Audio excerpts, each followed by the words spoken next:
o melhor programa de debates do rádio brasileiro. Gente que Fala tem texto e direção geral do jornalista Fausto Camunho. Gente que Fala reúne de segunda a sexta-feira formadores de opinião para discutir as principais notícias do dia.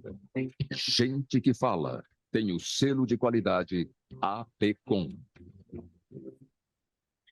Olá, olá! O programa Gente que Fala está começando pela Rádio 365, a sua rádio de todos os dias, por imagens no AltV, a TV da internet, redes sociais, Instagram, Facebook, o nosso canal no YouTube, tá tudo no ar para você acompanhar a nossa jornada de hoje. E às 10 da noite a retransmissão pela Rádio Cultura AM 990 de Dois Córregos, no Centro-Oeste Paulista e para 20 cidades lá da região.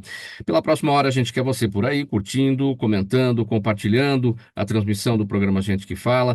Participe também pelo WhatsApp, 973350038 é o número para você fazer perguntas aos nossos entrevistados, 973350038.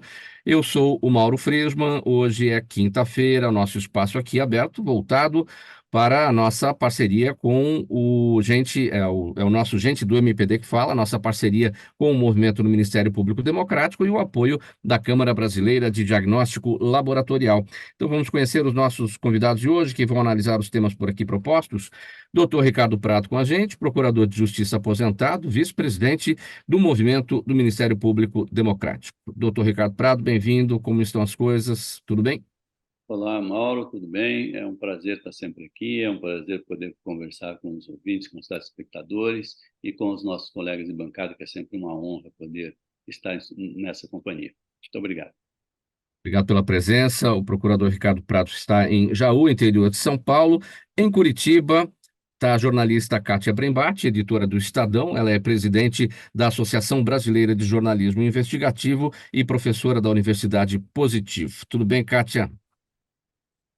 Tudo bem a todo mundo que nos acompanha. Espero que a gente tenha um excelente debate, como sempre, aqui no programa. Obrigado pela presença, Kátia. Também com a gente o Antônio Carlos Fernandes Júnior, presidente da CONACAT, Confederação Nacional das Carreiras Típicas de Estado. Hoje o Antônio Carlos está em Louveira, interior de São Paulo também. Tudo bem, Antônio Carlos? Tudo ótimo, Mauro Frisman. Um grande cumprimento a todos e coisa boa estar iniciando o ano junto com vocês aqui. E aqui em São Paulo, junto comigo, também aqui em São Paulo, Dr. Carlos Eduardo Gouveia, presidente executivo da CBDL, Câmara Brasileira de Diagnóstico Laboratorial. Dr. Gouveia, como está? Bem-vindo. Muito obrigado. É sempre um prazer estar aqui com você, Mauro, e todos os colegas de bancada para mais uma discussão, começando o ano muito bem, aí com um pouco de esperança, né? Com bastante esperança, principalmente aqui com a análise dos temas, né, que a gente vai fazer e, claro, a gente esperando muitas soluções nesse 2024 em relação aos temas que a gente vai propor agora. E um deles muito preocupante, olha, o presidente do Equador, Daniel Noboa, decretou que o país enfrenta um conflito armado interno em meio a uma onda de criminalidade que já deixou vários mortos desde segunda-feira, quando o país entrou em estado de exceção. O decreto presidencial lista 22 organizações criminosas como terroristas e determina que as Forças Armadas executem operações para neutralizar esses grupos. As cidades equatorianas passam por dias atípicos, com aulas suspensas, ruas vazias, comércio fechado.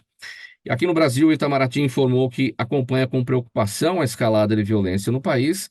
E o brasileiro Tiago Alan Freitas, de 38 anos, que havia sido sequestrado em Guayaquil, foi libertado após pagamento de resgate pela família.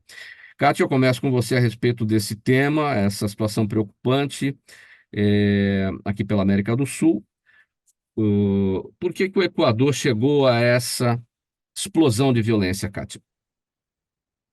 Bom, esse cenário no Equador ele vem se intensificando nos últimos anos, né? A gente chega nesse ápice neste momento, mas não chega a ser uma novidade. Talvez para muitos brasileiros que não tenham um acompanhamento da situação na América Latina, talvez não percebam, não tenham percebido essa escalada de violência que acontece no Equador, mas quem acompanha a situação da América Latina já vinha alertando há bastante tempo.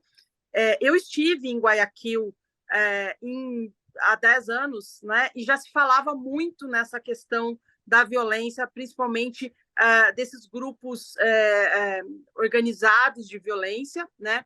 E eu estive na Colômbia, por exemplo, no ano passado, e algumas pessoas lá na Colômbia já estavam falando sobre o Equador, né? Hoje existe uma preocupação de que na América do Sul aqui o Equador substitua a Colômbia como um país de organização de grupos criminosos, né?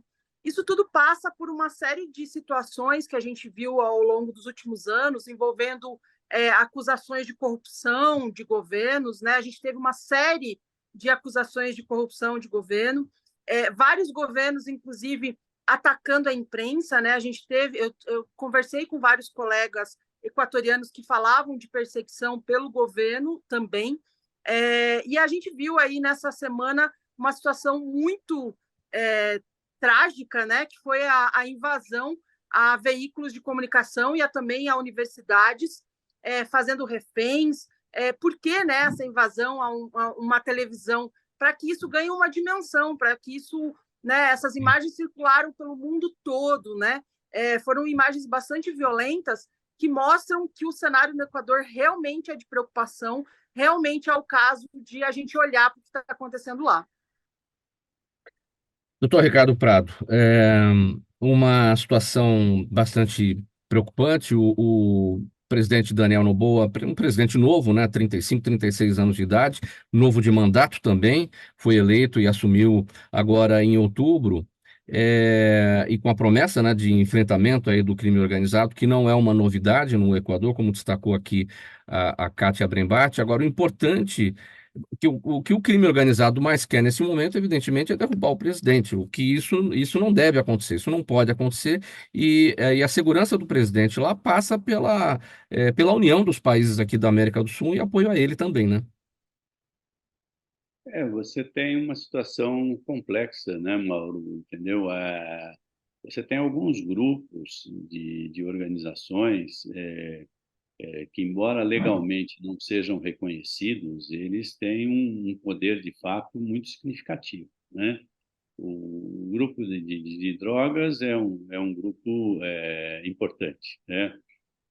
Você tem outro grupo, muitas vezes, ligado às milícias, que é outro problema, na verdade, seríssimo, tá? E você tem também, entendeu, grupos organizados que atacam o patrimônio público, entendeu, né? Que se envolvem na política e que, na verdade, o objetivo é desviar recursos públicos, tá? Esses três grupos, na verdade, são grupos organizados e armados e muito fortes. Então, os três, na verdade, são três problemas seríssimos de segurança pública, certo? Então, você precisa arrumar novas soluções. As soluções que nós temos adotado, na verdade, com relação às drogas, com relação à corrupção e com relação às milícias, está deixando a desejar, entendeu? Né? Esses três problemas precisam ser debatidos de uma maneira muito clara, e você não consegue, na verdade, erradicar isso, entendeu? Não são problemas que você fala, não, vamos liquidar, entendeu? Vamos fazer uma guerra, vamos matar todos os traficantes de droga e o problema vai sumir. Não vai sumir. Por quê? Porque a droga é objeto de desejo por uma parte da população, é um produto altamente consumido, e você vai ter outras pessoas que irão plantar isso, que irão vender isso, certo? Então, você mata lá o chefe de uma quadrilha, no dia seguinte tem outro assumindo o posto, certo? Então, é preciso ter soluções mais inteligentes para esse tipo de problema, certo? Então, você querer simplesmente excluir, negar isso, ou dizer que isso não existe na realidade, entendeu? Não tem funcionado, certo? Então, nós precisamos de outras soluções, pensar outras formas, entendeu? Né? O Estado de Direito tem sido questionado em vários cantos do mundo, entendeu? Né? Principalmente por esses grupos organizados, entendeu? O outro problema seríssimo é o problema da corrupção. Muitos governos têm caído, entendeu? Por conta disso, entendeu? Né? Quer dizer, o governo precisa de credibilidade, né? A política precisa de credibilidade. Quando os políticos perdem o respeito da população, entendeu? O Estado de Direito fica em frangalhos. certo? Então, você precisa ter uma classe política que seja exemplo, né? Que seja exemplo de honradez, que seja exemplo de competência, entendeu? Né? E não exemplo de malandragem, entendeu? Né? Então, nós precisamos evoluir bastante. Precisamos discutir esse problema sempre de forma que a gente consiga encontrar outras soluções, entendeu? As que nós temos adotado não têm funcionado. Infelizmente, mas não tem funcionado. Então, eu acho que é preciso reconhecer isso e dar um outro norte para esse debate, né? E o Equador é agora a bola da vez, né? Amanhã, quem sabe onde será. Antônio Carlos, um problema difícil de ser erradicado, como destacou aqui o procurador Ricardo Prado, e tão difícil quanto ser erradicado também, é preciso tomar cuidado para que o problema não se espraie também, né? E aí os países vizinhos aqui têm as suas responsabilidades, enfim, os seus papéis a serem desenvolvidos também. O que nós aqui no governo brasileiro podemos fazer para evitar que o problema se espalhe por aqui? Já temos as nossas mazelas, o nosso crime organizado aqui. Lá no Rio de Janeiro, por exemplo, o crime organizado está pedindo dinheiro para a empreiteira para liberar a continuidade de uma obra municipal lá, enfim. Então temos os nossos problemas aqui, né? Exatamente, bem colocado. Ou seja, estamos com um desastre anunciado lá e cá, né? Bem abordado pelo doutor Ricardo, pela jornalista Kátia, que nós deixamos que essas organizações tomassem um vulto tal, uma proporção tal, que são de difícil agora a administração disso. Nós temos aí um novo ministro da Justiça, que pelo jeito vai ser impostado, e ele venha com a determinação de buscar soluções para esta criminalidade toda. Porque se nós não fizermos como bem colocou, inclusive, o doutor Ricardo, meio que um pacto nacional, sem caça às bruxas, para poder abrir o espaço da conversação e de solução dos problemas. Eu penso que nós temos que caminhar muito rapidamente para uma solução aqui no Brasil, porque o que nós temos visto é uma guerra campal entre facções e entre o que resta de Estado ainda em condições de fazer esses enfrentamentos e o crime organizado e a criminalidade. Temos que tomar medidas urgentes. Doutor Gouveia, quais são as soluções, os caminhos que podem ser apontados aí para isso? Bom, eu acho que é importantíssimo, Mauro, resgatar todo o trabalho que estava sendo feito no combate à corrupção e a devida punição. Toda vez que você tem uma sentença que é anulada ou todo um trabalho feito por vários motivos, ele acaba caindo por terra, seja por falha no processo ou por outras motivações, passa para a sociedade, infelizmente, um sentimento de impunidade e de que o crime, no final das contas, compensa, né? Então, a mensagem que é passada para a sociedade, infelizmente, ela acaba sendo muito negativa e com um impacto devastador. E aí as pessoas começam a falar, bom, já que é assim, então eu vou tomar a justiça pelas próprias mãos quando eu puder, ou vou fazer isso, e acaba não dando respeito às instituições e à situação. O problema é um problema grande no Brasil, mas ele é um problema, como a gente vê, no continente todo. Então, além das ações nacionais, e aí passam por uma questão acho que de moralização do sistema judiciário, do sistema legal, passa por uma reforma política também, porque a gente viu que, no final das contas, as próprias facções e organizações criminosas estão tomando, muitas vezes, espaços que deveriam ser devidamente democráticos, aí por vários meios, então tem seus representantes eleitos e com dinheiro sujo, infelizmente, e isso vai se espalhando. Então, a facção que dominava o Brasil hoje já está cruzando a fronteira no Paraguai, já está na Bolívia, está no Equador. Então, são verdadeiras grandes organizações multinacionais do crime organizado e que encontram aí maneiras extremamente criativas, com inovações tecnológicas, inclusive, a gente leu a respeito de submarinos na região amazônica levando drogas, ou submarinos e domésticos, muitas vezes, cruzando aí mares para chegar em determinado lugar e fazer desova de drogas. Então, criatividade, infelizmente, é muito grande desse pessoal. Eles acabam se aproveitando do Estado para levar adiante as suas políticas, seu planejamento estratégico, que é muito bem organizado, e a consequência é isso. Eles acabam dominando.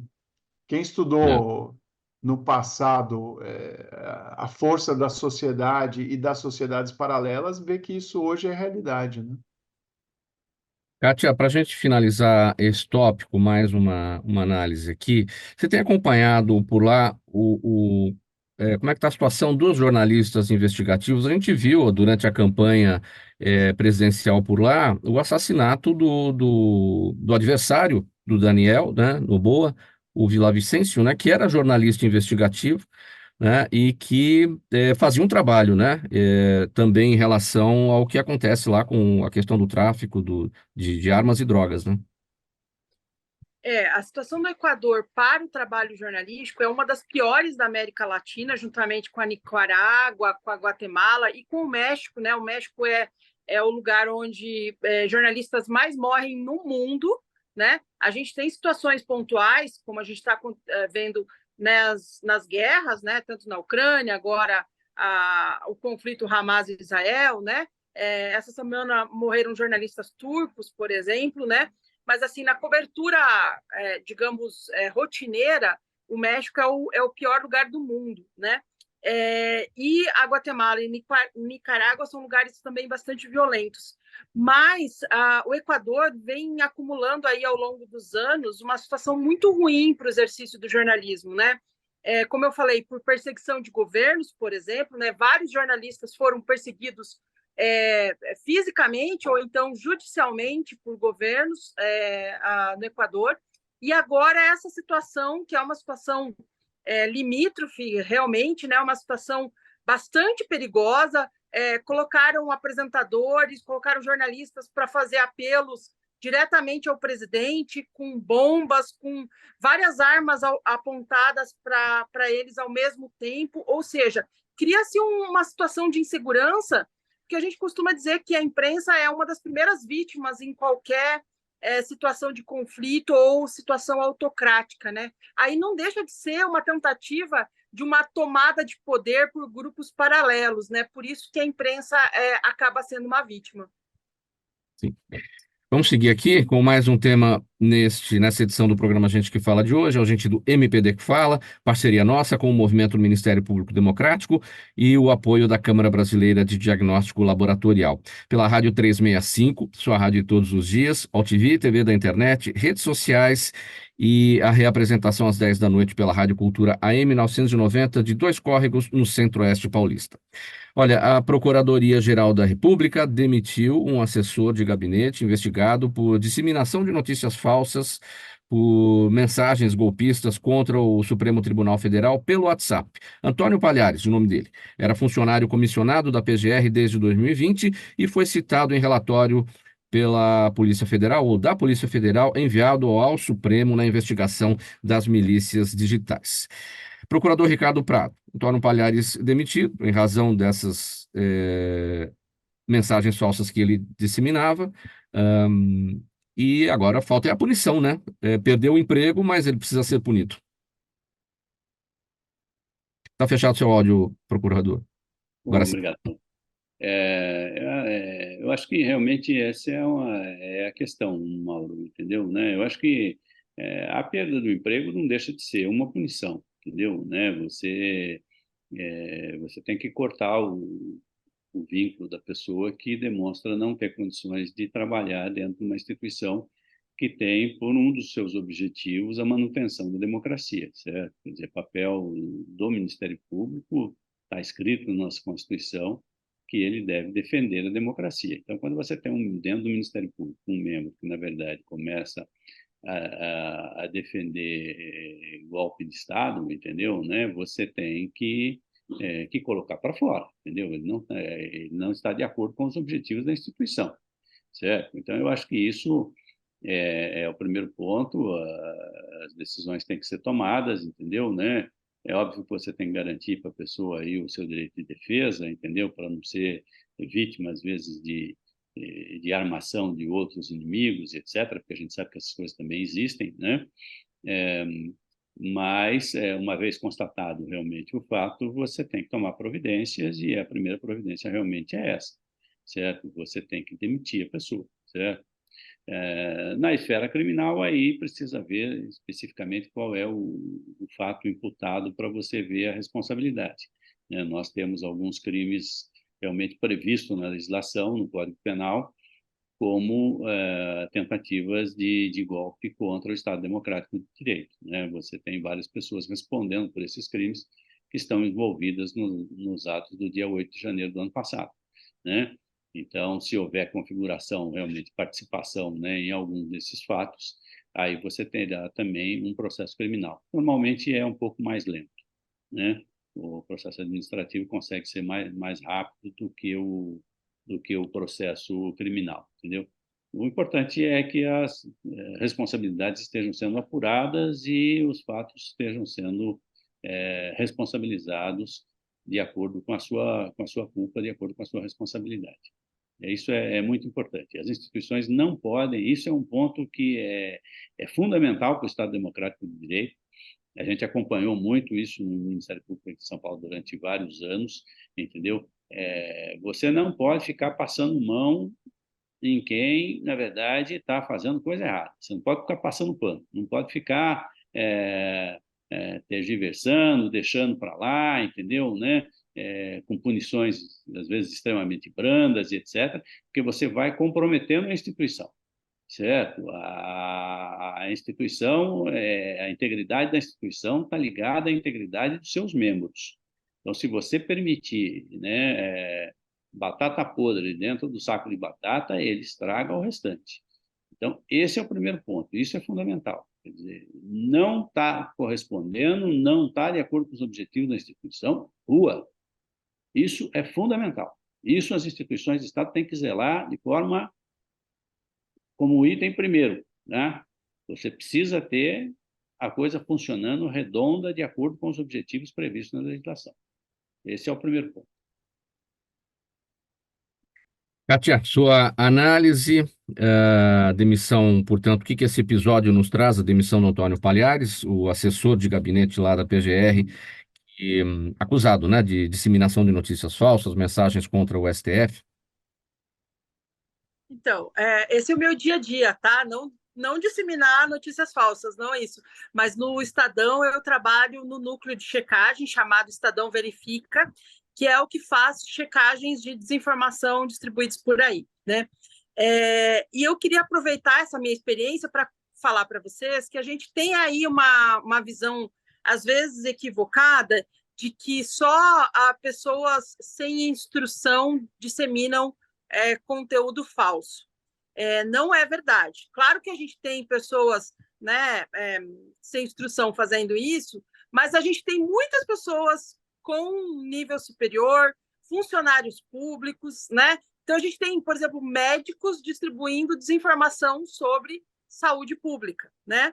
E aí, há sempre uma confusão muito grande, porque alguns grupos vão e dizem assim, mas onde está a liberdade de expressão, né? Ou então, assim, a pessoa comete um erro e é punida com tanta severidade. Bom, uma coisa é um erro isolado, outra coisa é a prática reiterada, né? No próprio direito tem o chamado crime continuado, por exemplo, que é a questão da prática continuada, né? Reiterada. E algumas pessoas elas não cometem erros isolados, né? Eu acho que todo mundo aqui entende que uma pessoa que, né, distribui desinformação de forma não intencional, né, tem direito a uma segunda, uma terceira chance aí, né? O problema é a questão sistemática. E aí a gente vai para a questão mas onde está a minha liberdade de expressão? Vamos lá, liberdade de expressão e distribuir informação falsa são coisas muito diferentes. Então, imagine uma pessoa que distribua por aí, eu acho que tem que queimar todas as escolas, né? A gente ia aceitar isso? Não, a gente não ia aceitar, né? A gente ia dizer, não, isso aí está incentivando a prática de um crime, e a gente não ia colocar isso na categoria liberdade de expressão. A gente ia considerar isso grave, né? Assim mesmo, a desinformação tem sido vista principalmente pelo judiciário. Então, quando se fala assim, ele teve uma punição administrativa que foi a perda do cargo, porque ele ocupa uma posição que tem uma representação e, portanto, passa uma mensagem simbólica do que a PGR representa, né? Afinal de contas, é o órgão máximo do Ministério Público no Brasil, né? A gente tem encontrado aí no judiciário um respaldo de entender que desinformação é grave, né? É grave porque tira a vida de pessoas, né? A gente viu o caso recentemente de uma menina chamada Jéssica que não suportou a disseminação de informações falsas sobre ela, né? E acabou morrendo. A gente tem situações de informação falsa circulando sobre saúde que levam à morte das pessoas, e a gente tem essas tentativas de golpe ou mesmo de descredibilizar instituições a partir de informações falsas. Então, a resposta que essa disseminação tem tido, no momento, é uma resposta bem dura, e eu acredito que daqui para frente vai ser ainda mais dura. Essa resposta mais dura, ela também deve acontecer, né, Kátia, em relação àquilo que não é intencional. Tem gente que faz só para ver o circo pegar fogo, mas acontece que isso reforça a engrenagem que existe, né, desse meio, né, do qual supostamente, né, faria parte o Palhares, né, desse meio, dessa engrenagem de fazer a notícia falsa circular. Então, quer dizer, uma coisa contamina a outra. A gente tem que separar bem as coisas, porque assim, tem gente que diz assim, o veículo tal, né, de imprensa está distribuindo fake news, quando na verdade foi um erro. Por exemplo, recentemente um cantor se acidentou e um veículo de comunicação disse que ele fraturou as 3 colunas. A gente sabe que ninguém tem 3 colunas. Foi um erro de digitação, foram 3 costelas, né? Mas isso não é fake news, isso é um erro. E como erro deve ser corrigido, aceitado, e a gente precisa reconhecer que as pessoas erram, né? O que é desinformação? A desinformação é a enganação proposital, né?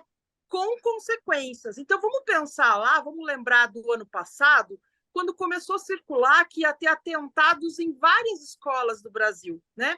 Quem passava essa informação para frente? Então, aqui no bairro onde eu moro, teve gente que recebeu a informação que ia ter um atentado na escola tal e achando que estava colaborando, informando as pessoas, estava passando essa informação para frente. E eu falava, gente, não é no grupo do bairro que é o lugar para você passar essa informação. Se existe qualquer indício de que essa informação é verdadeira, você tem que informar as autoridades, né? E não passando para frente, porque isso vai... Uma pessoa passa para frente, ela acha que isso não tem consequência, mas, na verdade, imagine um efeito teia, que a gente chama, né? Que é cada uma dessas pessoas passando para os seus grupos e, nesses grupos, passando para frente, você tem uma avalanche, né? Então, mesmo aquela pessoa que recebe uma informação, que ela tem a preocupação, eu preciso avisar as outras pessoas sobre isso que está acontecendo, pensa melhor se é o caso de passar para frente. Uma dica bem importante: qualquer informação que você receber, qualquer uma, que estiver escrito, passe rapidamente isso para frente. Isso é um gatilho, gente, isso é de propósito. A pessoa coloca para que você tenha o efeito emocional de disparar isso sem pensar, sem o racional. Então, se você receber uma informação dizendo compartilhe sem dó, passe isso para frente antes que seja apagado, porque fulano e fulana não querem que você saiba, isso tudo é uma estratégia para te enganar. Não passe para frente. Vamos até prestar um serviço aqui, Kátia, a respeito do Estadão Verifica, que é onde você atua. Eu já enviei inúmeros conteúdos para o Estadão Verifica, certamente eram fake news e foram avaliados lá por vocês, né? Existe um número de WhatsApp para isso. Vamos fazer essa prestação de serviço? Existe sim. Deixa eu só pegar aqui no meu outro celular, porque eu não lembro de cor, tá? Só um Sim, pouquinho, aqui, peraí. aqui em São Paulo, Ah, 11 9 obrigada. 7683 7490. É só para confirmar se é isso. É isso mesmo, desculpa, é que eu não lembrava de cor o número. Obrigada. O 11 97683 7490 é o Estadão Verifica. Você, né, na dúvida em relação a determinado tipo de conteúdo, manda para o Estadão. Tem os outros veículos também fazem isso. O G1 faz isso, a Folha de São Paulo faz isso, enfim. E os jornalistas estão a postos para poder fazer esse trabalho e tirar de circulação aquilo que é fake news. Vamos fazer uma paradinha breve aqui. Já estamos na metade do programa. Vamos para a mensagem do nosso apoiador e a gente volta em seguida com a sequência dos nossos temas. Até já. Os melhores trabalhos de comunicação nunca abrem mão de um excelente instituto de pesquisas. A Orbis é um instituto de pesquisas que une precisão e confiabilidade estatística com a mais alta tecnologia em pesquisas do mercado. Na sua próxima pesquisa, se eu fosse você, chamava Orbis. Até porque o sucesso é consequência direta da informação que você tem e o que você faz com ela. De volta ao programa Gente que Fala no Ar, edição de quinta-feira, é o Gente do MPD que Fala, parceria nossa com o movimento do Ministério Público Democrático e o apoio da Câmara Brasileira de Diagnóstico Laboratorial. Pela Rádio 365, sua rádio de todos os dias, AltV, TV da internet, redes sociais e a reapresentação às 10 da noite pela Rádio Cultura AM 990 de Dois Córregos, no Centro-Oeste Paulista e para mais 20 cidades da região. Nosso assunto agora por aqui, saúde. Vamos falar com o Dr. Gouveia sobre o seguinte: o ano de 2024 pode trazer respostas importantes para doenças como malária, AIDS e Parkinson, de acordo com as revistas Science e Nature Medicine. Vejam só, a Science, que escolheu os medicamentos para a obesidade como a revelação do ano de 2023, destaca os novos estudos sobre o tratamento com semaglutida e outros análogos ao GLP-1, o hormônio relacionado à produção de insulina e à saciedade, além dos avanços no combate à malária. Já a Nature Medicine dá destaque a 11 ensaios clínicos com possibilidade de impacto significativo na medicina, incluindo o estudo da R21 Matrix. Doutor Gouveia, eu falei muito termo técnico aqui, mas vamos esclarecer então essas novidades todas em relação a essas doenças, inicialmente malária, AIDS e Parkinson. Mauro, eu acho que aqui nós temos aí sim aquela pitada de esperança que eu falei logo na abertura. Temos vários estudos clínicos em andamento e que avaliam a possibilidade, às vezes, de uma determinada molécula que foi desenvolvida para uma finalidade específica, e aí vale esse exemplo da semaglutida. Ela foi desenvolvida para pessoas com diabetes e quando foi-se exatamente utilizar e acompanhar o resultado na vida real, descobriu-se que ela teria aplicação em outras finalidades, ou seja, alguns dos efeitos adversos eram muito benéficos. O principal hoje conhecido nesse caso é a perda de peso ou, na verdade, a saciedade, e que acaba exatamente provocando em pessoas, e aí, observação, nem todos, mas várias pessoas acabam tendo, então, uma perda relevante de peso, principalmente nos casos de obesidade já mais severos. O que se verifica é que essas pesquisas podem e devem continuar sempre que existe uma indicação. Então, no caso do GLP-1, que é um hormônio, ou da semaglutida, que é essa molécula, você pode eventualmente ter, quem sabe, e é isso que os estudos vão mostrar, alguns benefícios, tanto na questão cardíaca, como mesmo na progressão da doença renal dos rins. Isso é um exemplo. Existem outros estudos em fases bem avançadas para vacina da AIDS, né? Na verdade, a AIDS é uma doença que é causada pela presença de um vírus, que é o HIV, todos conhecem, e que ela pode ou não se fazer presente. Hoje você já tem várias soluções, tanto para o diagnóstico precoce, e quanto mais precoce e preciso for o diagnóstico, obviamente, você inicia o tratamento hoje, e aí existem várias terapias que conseguem levar a pessoa que já foi infectada a uma situação de vírus indetectável, ou seja, não transmite mais, o que é muito bom, mas também existem várias outras drogas que ajudam a prevenir. Então, a gente tem aí uma miríade de várias soluções, eu citei já algumas, aí a malária também uma vacina, eventualmente, que conseguiria dar imunidade para as pessoas não adquirirem a malária em si, o que é um grande benefício, estudo feito na África. Existe, e aí vale a pena citar, Mauro, que o diagnóstico hoje não é mais só o reagente, e nem é só mais o reagente e o equipamento, como o teste e o equipamento que vai processá-lo. Cada vez mais a gente tem a utilização da inteligência artificial, da tecnologia da informação ali como um dos grandes elementos nessa descoberta aí de uma situação. Então, são os algoritmos que começam a ser trabalhados pelos profissionais de saúde como um elemento complementar para aquela busca. Então, a triagem, muitas vezes, pode ser mais efetiva se você tiver algoritmos que nos ajudam. Então, por exemplo, nessa matéria, inclusive, eles já trazem a possibilidade de você conseguir descobrir câncer de pulmão, por exemplo, sem ser por biologia molecular, sem ser por um teste de sangue, mas por tomografia computadorizada. Ou seja, você começa a ter grandes bancos de dados que mostram e provam que determinadas características se repetem tanto que você consegue descobrir por formas indiretas. Isso, obviamente, vai trazer cada vez mais acesso para a população, redução dos custos de saúde pública, sempre que você consegue, de fato, ter essa precocidade da informação para iniciar um tratamento, tornando aí sim a jornada do paciente cada vez menos dolorosa, mais adequada aí para as realidades, além daquele papel importante que a gente não pode esquecer, os nossos ouvintes também, que a gente tem que mudar um pouco o paradigma, sair da doença e cada vez mais tentar ir para uma melhor qualidade de vida, para uma, na verdade, saudabilidade. Então, usar as ferramentas que estão à disposição para ter, de fato, uma saúde mais adequada, alimentação equilibrada, modos de vida também saudáveis, que isso, obviamente, nos ajuda aí de uma forma inequívoca. Doutor Gouveia, para onde o Brasil aponta, ou em quem o Brasil deve se inspirar na perseguição dos avanços nessa área do diagnóstico laboratorial? Excelente pergunta, Mauro. Na verdade, o Brasil tem um sistema público de saúde que é exemplar, que é o SUS. O SUS não é só o sistema público, é o sistema público mais o suplementar. E ele está bem espalhado. Então, a gente consegue ter acesso a tratamentos fenomenais graças ao SUS.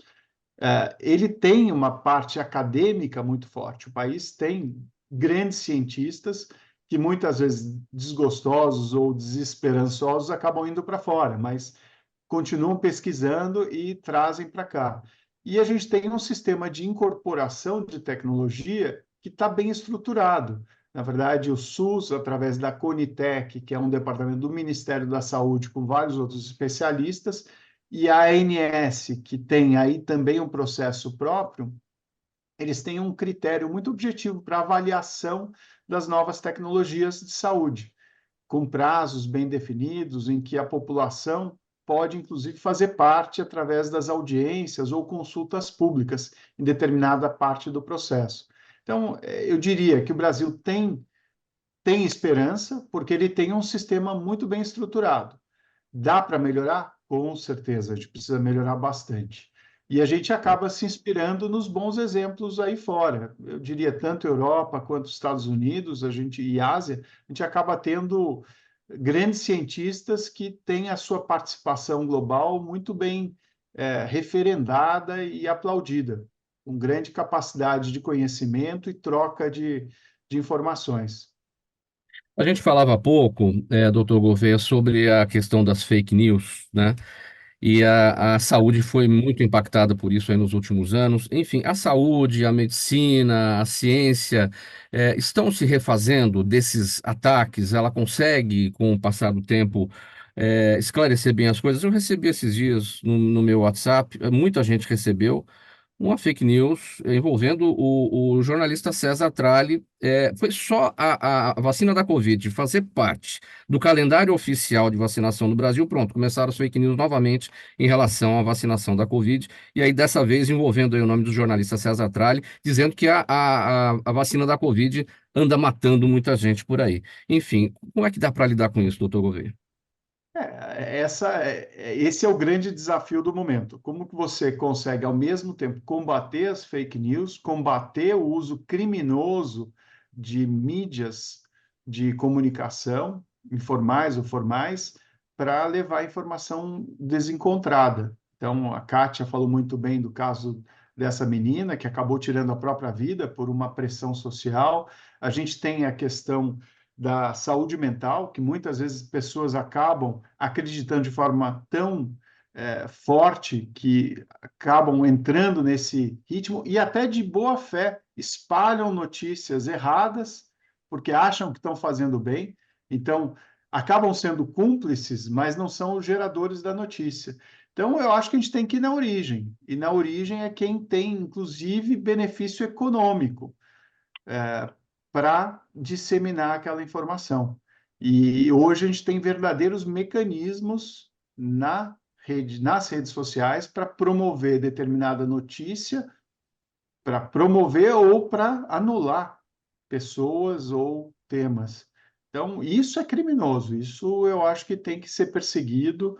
O Ministério Público tem o seu papel aqui de trazer sugestões, acho que vai ter uma discussão no Congresso agora de legislação sobre isso. Então, a gente tem que achar o equilíbrio entre ter essa criminalização do que é criminoso de fato, sem perder o direito à informação, o direito ao livre pensamento, à liberdade de expressão. Vamos seguir aqui com o próximo tema, o programa Gente que Fala no ar, edição de quinta-feira, é o nosso Gente do MPD que Fala, parceria nossa com o movimento do Ministério Público Democrático e o apoio da Câmara Brasileira de Diagnóstico Laboratorial.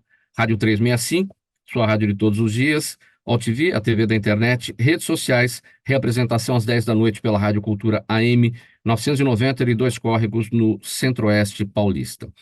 Um projeto de lei que tramita no Senado prevê o fim das saidinhas temporárias de presos em datas comemorativas. O tema voltou a ser debatido após o assassinato do PM Roger Dias da Cunha, que foi baleado em Belo Horizonte por um detento que não havia se reapresentado depois da saidinha de Natal. E esse tema ganha força agora com as eleições municipais de 2024 também.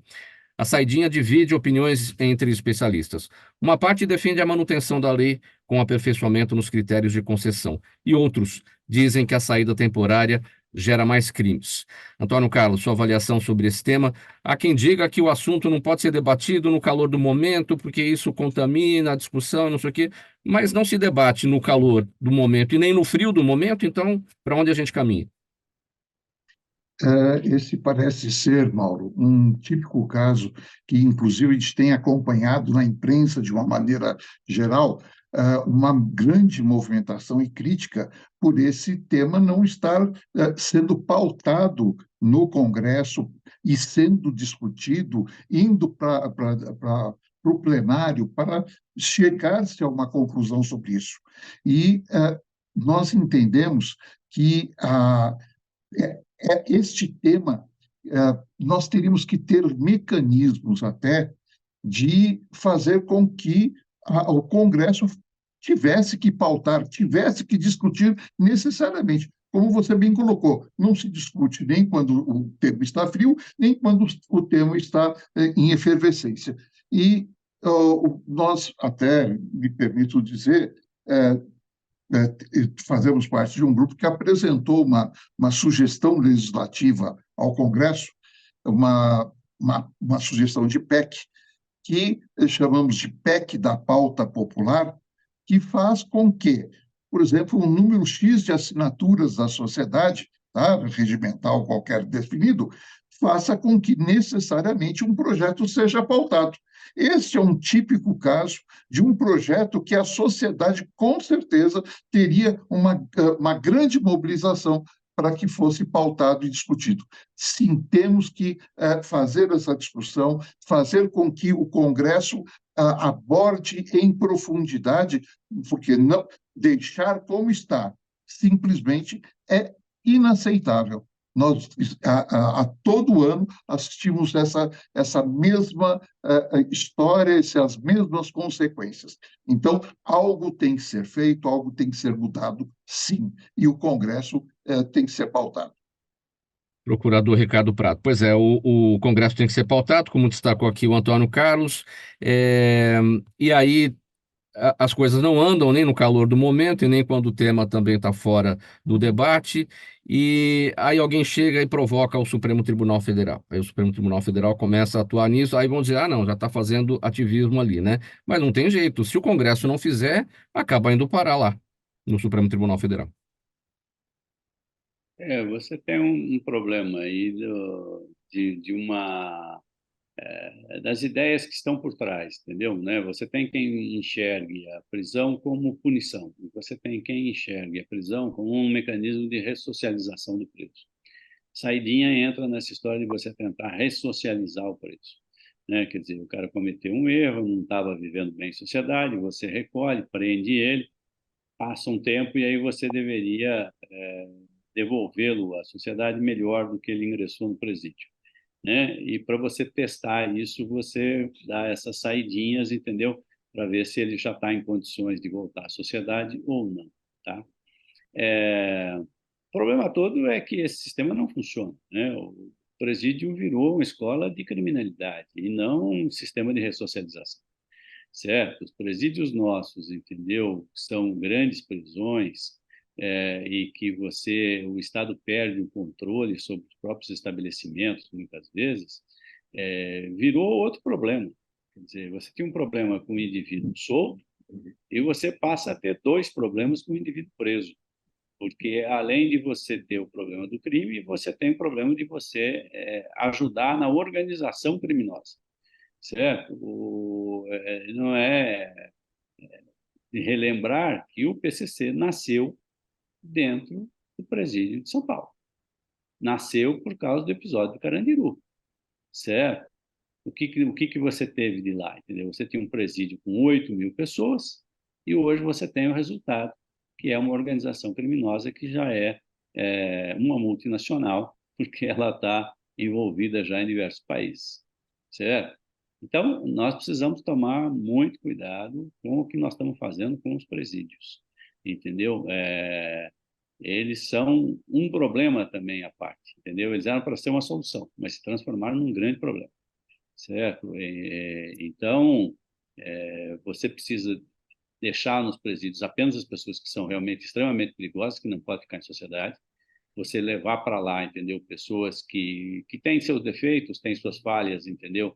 Mas não são perigosas, acaba fazendo com que essas pessoas se tornem perigosas, tá? Então, ele tem se transformado, na verdade, num estimulador, na verdade, de violência, tá?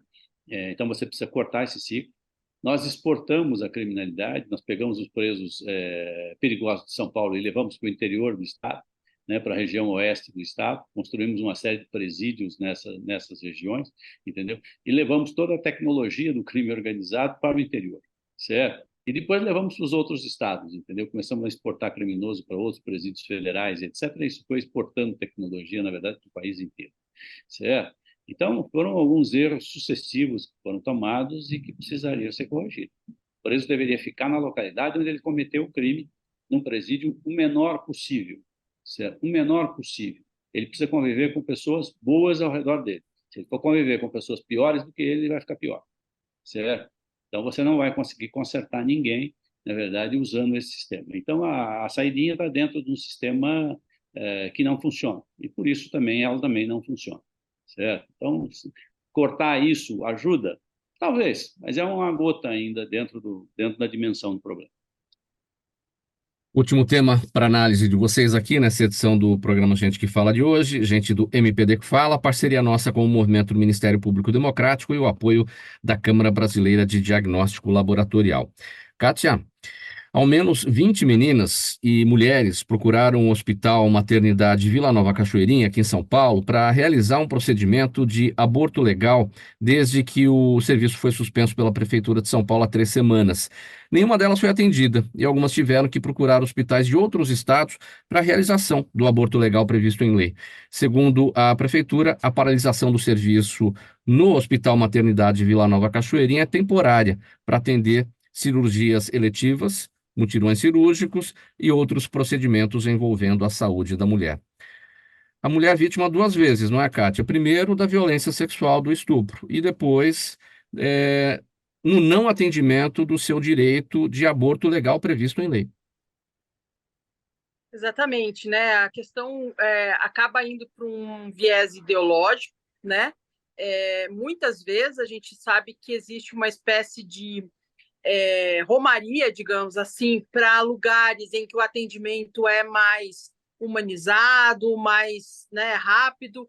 Por que precisa ser rápido, né? Faz sentido você suspender um serviço que é de emergência, né, em prol de cirurgias eletivas que precisam ser feitas. A gente não acha que cirurgias eletivas não precisam ser feitas, mas nessa questão do aborto previsto em lei, principalmente em questões de violência sexual, o tempo interfere muito, né? Então, assim, precisa ser um atendimento de urgência, precisa ser um atendimento o mais breve possível. Quanto mais passa o tempo, maiores as consequências, tanto psicológicas, quanto físicas, quanto né, cobranças sociais e tal. Então, é inadmissível que haja esse tipo de violência dupla, né? A gente não está falando de uma discussão que não está calçada em lei. A gente está falando de uma discussão calçada em lei em que, como você mencionou, Mauro, a mulher é vítima 2 vezes. Doutor Gouveia, a sua avaliação sobre esse tema não se trata de uma questão de ser contra ou a favor do aborto. Estamos falando daquilo que é previsto em lei, quando a mulher é violentada, quando a mulher é estuprada, e ela tem o direito que o Estado deve lhe dar de recorrer ao aborto que está previsto. Eu acho que isso nem tem que discutir, né, Mauro? Isso daí é uma questão legal, é obrigatório, é necessário, é questão de saúde pública, inclusive. Você impedir o acesso a algo que está previsto, de novo, é criminoso também. E acho que não cabe aí uma discussão ideológica, porque aí, de fato, é uma necessidade, não tem como avançar.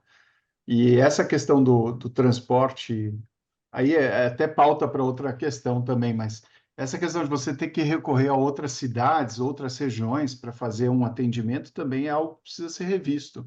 Então, revisitar o sistema público de saúde para você ter polos regionais que, de fato, atendam de uma forma adequada, evitando esse transtorno da locomoção, da perda de tempo, perda econômica até para os cidadãos e seus familiares, que isso é outra questão fundamental de ser vista.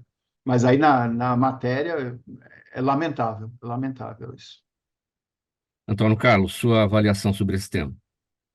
Eu acho que surge uma oportunidade importante, Mauro, de nós salientarmos a importância das estruturas de Estado cumprirem o seu papel, né, de, independentemente de quem está momentaneamente no governo, no comando, né, que as estruturas possam cumprir as políticas de Estado, que é cumprir a lei.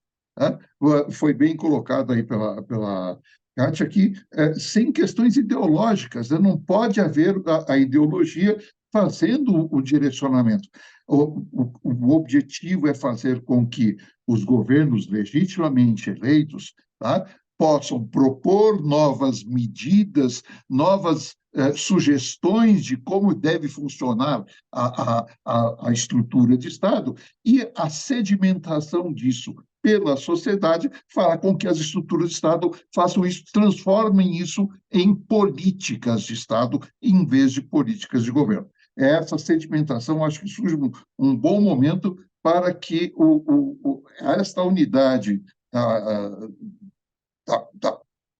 da nossa estrutura, né, que é esse hospital, ele cumpra aquele objetivo que está, né, nas estruturas de Estado, fazer independentemente de opiniões eventuais. Procurador Ricardo Prado, sua análise bem breve, e aí rapidinho a gente vai na sequência aqui para as perguntas da audiência, por gentileza. O Antônio Carlos colocou bem, a questão ideológica você discute no Congresso Nacional, né? Uma vez deliberado pelo Congresso e permitido, em determinadas circunstâncias, o aborto, entendeu? Tem que se cumprir a lei, né? A administração pública tem que, a sua função é exatamente cumprir a lei, certo? Então, aí não tem discussão, certo? Quer dizer, outros temas, outros debates, outras mudanças, etc., Congresso Nacional e Judiciário, certo? Porque o Congresso também, muitas vezes, extrapola, às vezes, as suas competências, entendeu? Então, algumas vezes, o Judiciário é obrigado a entrar para fazer alguns concertos pontuais, entendeu? Sobre aquilo que o Congresso delibera, entendeu? Mas é parte do sistema, entendeu? Aí está dentro do sistema legal e é assim que a lei funciona. Isso é cumprimento da lei também. Pessoal, perguntas da nossa audiência, eu vou pedir também brevidade aqui nas respostas, uma pergunta para cada um. Kátia, eu vou com você aqui primeiro, o Jaime aqui em São Paulo, do Jardim Bonfilhole, obrigado Jaime aqui sempre, todos os dias com a gente. Ele diz o seguinte, por que não se pode caluniar ou defender alguém pessoalmente, mas pode nas redes sociais? Eu vou acrescentar uma coisa aqui, né? Poder não pode, né, Jaime? Porque acho que o que é crime fora das redes sociais é crime também dentro, não é, Kátia? Exatamente, né? Calúnia, difamação, injúrias estão previstos tanto pessoalmente, como ele mencionou, quanto nas redes sociais, né? A questão é que hoje os mecanismos de controle, seja a polícia, seja mesmo o Ministério Público, lembrando que no caso de calúnia, difamação e injúria, você pode recorrer à justiça diretamente, né? Não precisa que o Ministério Público seja o protocolador, né, o que promova a ação judicial, mas o que acontece é que a avalanche de conteúdos e a falta de uma estrutura sistemática e de controle faz com que algumas pessoas achem que elas têm o direito de caluniar nas redes sociais e nada vai acontecer. Essa questão do nada vai acontecer tem a ver com impunidade, né? Então, se a gente tivesse um controle realmente mais claro desses crimes sendo praticados na internet, talvez as pessoas pensassem mais antes de falar o que não devem. Seguindo aqui com mais uma pergunta, doutor Gouveia, a Patrícia Mendes no Instagram quer saber por que os diagnósticos de hanseníase têm crescido nos últimos anos. Excelente pergunta. Na verdade, a gente tem vários aspectos. O principal deles é que existe hoje o diagnóstico. Então, muitas vezes não existia. Então, o problema, sim, é milenar, mas o diagnóstico não era feito e era confundido. Hoje, o SUS já tem teste de hanseníase disponível, gratuito para todos. Então, pode ser que se ache mais, mas pelo menos se vai se levar a tratamento também. Procurador Ricardo Prado, o Luiz Carlos Souza no YouTube pergunta o que podemos esperar do novo ministro da Justiça, Ricardo Lewandowski. A gente sempre tem que ter alguma esperança positiva, entendeu? Né? Eu acho que se você já começa com uma ideia ruim, entendeu? Né? Nada do que vier vai lhe agradar, entendeu? Eu acho que ele é um jurista reconhecido, entendeu? Né? Teve seu papel lá no Supremo, tem decisões polêmicas, né? Algumas que agradam, outras que desagradam, entendeu? Né? Mas temos que ver o trabalho que será apresentado para a gente poder ter uma posição melhor, entendeu? Né? Eu acho que a gente tem que ser um pouquinho otimista. O mundo no nosso dia a dia, às vezes, pode ter alguns problemas que parecem que a coisa está muito ruim, né? Quando você olha no longo prazo, você vê que a sociedade humana vem evoluindo muito, né? Se você pegar os gráficos dos últimos 100 anos, você vai ver que a alimentação melhorou, a saúde melhorou, a expectativa de vida melhorou, a segurança melhorou, entendeu? Então, a gente precisa ter um pouco de otimismo, entendeu? E esperar o trabalho para a gente poder realmente julgar. É o copo meio cheio sempre, não é, doutor Ricardo? Pode E a jogar última. para metade se quiser, né, Mauro? Entendeu?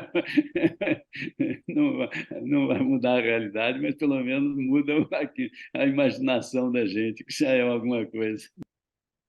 E a última pergunta vai para o Antônio Carlos, é a Marina Lopes no Facebook, que quer saber, Antônio Carlos, a situação do Equador, diz ela, em relação às facções criminosas, é muito diferente da situação do Brasil ou é só uma questão de momento e proporção? Marina, eu repito o que eu disse no início. Foi um desastre anunciado lá e cá. Então, sim, nós vivemos E aqui cabe colocar o seguinte: as guardas municipais nos municípios pode ser bem ampliada a questão da segurança, bem a partir dos municípios, já que não está vindo de cima para baixo. E as guardas municipais podem ser um bom apoio às polícias civil e polícia militar. Podemos incentivar isso. Gente, vamos colocar um ponto final nessa edição do programa Gente que Fala de hoje. Edição de quinta-feira é sempre o Gente do MPD que Fala, parceria nossa com o movimento do Ministério Público Democrático e o apoio da Câmara Brasileira de Diagnóstico Laboratorial. O agradecimento, em nome de toda a nossa equipe, Dr. Ricardo Prado, procurador de Justiça aposentado, vice-presidente do movimento do Ministério Público Democrático, está em Jaú, interior de São Paulo. Em Curitiba, a Kátia Brembati, jornalista, editora do Estadão e presidente da Associação Brasileira de Jornalismo Investigativo, além de professora da Universidade Positivo, lá em Curitiba. Antônio Carlos Fernandes Júnior, está em Louveira, interior de São Paulo também, presidente da Confederação Nacional das Carreiras Típicas de Estado. E aqui em São Paulo, Dr. Carlos Eduardo Gouveia, presidente executivo da CBDL, a Câmara Brasileira de Diagnóstico Laboratorial, apoiadora do nosso Gente do MPD que Fala, sempre às quintas-feiras por aqui. O programa Gente que Fala é sempre uma realização da ABCom, apresentação minha, Mauro Friedman, pauta e redação Pedro Schiavon, Zenilda Salvato, nossa diretora de produção, jornalista Fausto Camunha, nosso diretor-geral, você espectador, você internauta, você ouvinte, a razão da nossa presença todos os dias por aqui. A gente volta amanhã pela Rádio 365, pela UTV TV da internet, redes sociais, nosso canal no YouTube, e também com a reapresentação às 10 da noite pela Rádio Cultura AM 990, de Dois Córregos, no Centro-Oeste Paulista e 20 cidades da região. Um abraço a todos, tchau e até lá.